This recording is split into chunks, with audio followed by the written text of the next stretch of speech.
तो आज बहुत सारे किसान लोग हैं, आप दिखाइए कैमरामैन।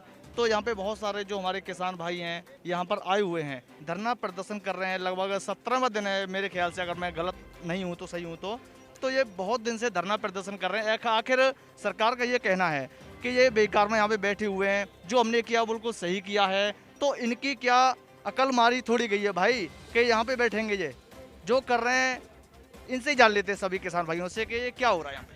सर, जो भी हो रहा है, इतने दिन हो गए, सरकार बात मानने के लिए तैयार क्यों नहीं हो पा रही है? सरकार को बात किसान की माननी चाहिए। देखो, जब किसान का जो मुद्दे हैं किसान ही जानते हैं। सरकार अब यहाँ दिल्ली में बैठ के बिल बनाएगी, दिल्ली के लोगों को क्या पता है? खेती बाड़ी तो इनको आती नहीं है। कॉन्वेंट में स्कूल में पढ़ते हैं, विदेशों में जाके पढ़ते हैं, फिर आगे लोग वही मंत्री बनते हैं, ठीक है, और वो आके यहाँ बिल बनाते हैं किसान के। इनसे ये पूछो कि भाई किसान मंडी कैसे लेके जाता है, इनको पता है? कुछ नहीं पता है। मंडी में क्या होता है कुछ नहीं पता है। खाली इन्होंने बिचौलिया एक नाम ले लिया कि बिचौलियों को हम ख़त्म कर देंगे, ठीक है। बिचौलियों को कैसे ख़त्म करेंगे? वहाँ नए एक बिचौलिए तैयार हो जाएंगे जो खत्म करेंगे तो 10 पैदा हो जाएंगे। ये जो नया कानून में ये सरकार का कहना है कि ये एक बिचौलिया खत्म कर देंगे, आड़ती को खत्म कर देंगे, तो उसके साथ 10 पैदा हो रहे हैं। और क्योंकि वो सीधा अबानी अडानी जो टाटा बिरला जो वालमार्ट वगैरह जो कंपनियां हैं, विदेशी कंपनियां हैं, उनके सीईओ थोड़ी किसान से बात करने आएंगे। वो तो उसमें तो फिर भी बिचौलिए आएंगे और वो बिचौलियों की चैन होगी, वो एक नहीं होगा उसमें। बात तो यहाँ किसान की ये है कि जो चीज़ खेती किसानी के लिए अनिवार्य है, जो होनी चाहिए, किसान की मांग वो है। किसान ने तो ये कानून मांगे ही नहीं थे, ये तो सरकार ने अपनी मर्जी से बनाए। सर, जो सरकार बोल रही है वो तो ये कह रही है कि जो किसान है उसकी जो खेती है केवल फसल की वहाँ पे कॉन्ट्रैक्ट हो रही है, ना कि उसकी खेती की हो रही है, जमीन की थोड़ी हो रही है। हाँ, हम कह रहे हैं कि पिछले 45 साल में सरकारी नौकरी 150 गुना बढ़ गई और जो खेती किसानी की जो फसल की कीमत है वो सिर्फ 19 गुना बढ़ी। वो सिर्फ 19 गुना बढ़ी। 19 गुना और 150 गुना में कितना फर्क है? वो डिफरेंस को पाटो।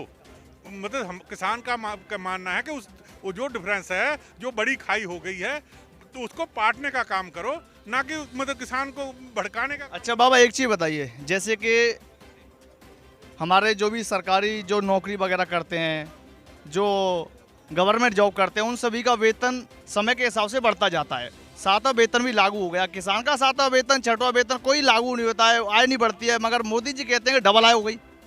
45 साल में जो है कृषि पे जो है 19 गुने दाम बढ़े हैं और 45 साल में इनकी तनख्वाह जो है 150 गुना बढ़ गई है। 150 गुना। तो कहाँ 19 और कहाँ 150 गुना, कितना अंतर है? तो इसमें इस खाई को ये खाई पटने के लिए किसान आंदोलनरत है। किसान को बिल्कुल उसकी मेहनत का पैसा भी नहीं मिल पा रहा है, उसकी आगे कबीलदारी चलनी मुश्किल हो रही और किसान पे कर्ज होता चला जा रहा है, जिसकी वजह से उसको वो आने वाली पीढ़ी जो है बिल्कुल बर्बादी के कगार पे खड़ी हो गई है। और खेती किसानी आगे कोई करना नहीं चाहता, क्योंकि ये घाटे का सौदा है। हम आने वाली पीढ़ी खेती नहीं करना चाहती तो वो कहाँ जाएगी फिर? ये तो अब जीवन मरण का सवाल हो गया ना इसके साथ, किसान के साथ। सन 1966 में गेहूं का मूल्य 76 रुपये कुंटल था और ईट उसमें 2500 आ जाते थे और एक प्राइमरी शिक्षक की तनख्वाह होती उसकी 80 रुपये। आज गेहूं है 1900 कुछ और तनख्वाह देख लो कहाँ पहुँच गई, 1925 और तनख्वाह कहाँ पहुँच गई। सर, ये प्राइवेटाइजेशन जो अभी चल रहा है, ये कब तक चलता रहेगा? ये तो चलता ही रहेगा जब तक ये धरहरा वापस नहीं होगा, ये चलता ही रहेगा। मैं प्राइवेटाइजेशन की बात कर रहा हूँ, जैसे कि रेल है वो अभी प्राइवेट यहाँ पे हो चुकी है लगभग, और बहुत सारी चीज़ें जो प्राइवेट हो रही हैं वो ऐसे अगर होती रही तो फिर क्या होगा आगे? हमारे देश कहाँ पे खड़ा होगा जाके? देश तो बर्बाद ही हो जाएगा, गुलाम हो जाएगा। प्राइवेटाइजेशन का जो दौर आ रहा है, फिर से जमींदारी प्रथा लाने का विचार है गवर्नमेंट का। पहले ज़मीन जमींदारों की होती थी और किसान उस पर किराए पे खेती करता था। फिर जब ये आज़ादी आई है उसके बाद ज़मीन किसानों को दे दी गई, जमींदारों से। अब ये जिस तरह से बिल लाए गए हैं, धीरे धीरे ये सारे जो उद्योगपति हैं, ये व्यापारी हैं, ये सारी ज़मीनें किसानों की खरीद लेंगे और ये खुद ही खेती करेंगे। किसान उस पर किराएदार बन जाएगा, किसान मजदूर किसान नहीं रहेगा, फिर वो मजदूर बन जाएगा, फिर से वो पुराना दौर आ जाएगा।